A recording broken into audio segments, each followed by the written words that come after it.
വാന്നേ ഇനിയെങ്ങാനും നന്നായാലോ.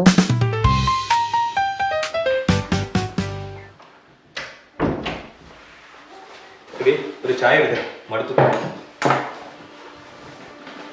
നിന്നോടല്ലേ ചായ എടുക്കാൻ പറഞ്ഞേ? ഒരു ചായ മനസ്സിലല്ല, എനിക്ക് വയ്യ. എന്ത് പറഞ്ഞാൽ ഈ കരച്ചിൽ ബഹളം മാത്രം. ഞാൻ മടുത്തു. മനസ്സിലാക്കാൻ ശ്രമിച്ചൂടെ?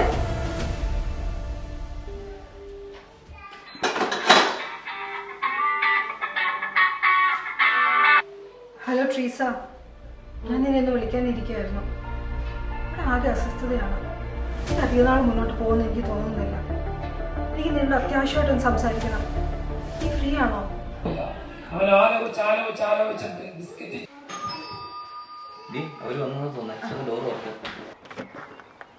നിങ്ങൾ വന്നോ? കേറി വായോ. പിന്നെ എന്തൊക്കെയാ വിശേഷം? നല്ല വിശേഷം. ഞാൻ പോകുന്നു. ഞാൻ എപ്പോ ഇവിടെ വന്നാലും ഈ ടി വിയിൽ ഈ അച്ഛന്മാരും ധ്യാനം ഇത് മാത്രമാണല്ലോ. ഇതേതാ ഈ അച്ഛൻ? ഏതാ ഈ അച്ഛനും ഞാനില്ല. ഇത് സാംസൺ അച്ഛൻ, അട്ടപ്പാടിയിലാണ്. നല്ല അഭിഷേകമുള്ള ഒരു അച്ഛനാണ്. എനിക്കും അറിയില്ല, ഞാൻ കാണാറില്ല. അതിൽ റോണിക്ക് ഇതിന് ഇവിടെ സമയം ബിസിമാനല്ലേ? അങ്ങനൊന്നുമില്ല. ഈ അടുത്തായിട്ട് ഇച്ചിരി ടെൻഷനും സ്ട്രെസ് ഒക്കെയാണെന്ന് പറഞ്ഞു കേട്ടല്ലോ.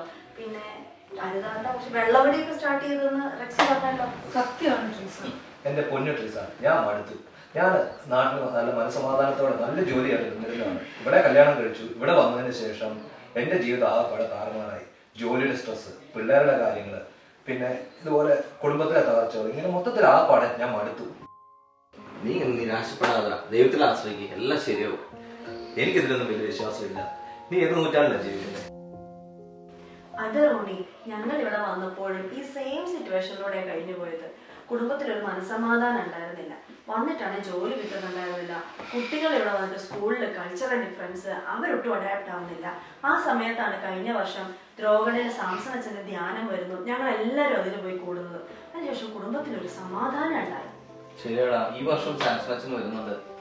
എനിക്ക് ലീവ് കിട്ടുമ്പോൾ എല്ലാത്തിനും തടസ്സം പറയാതെ നമുക്കൊന്ന് പോയി നോക്കാം.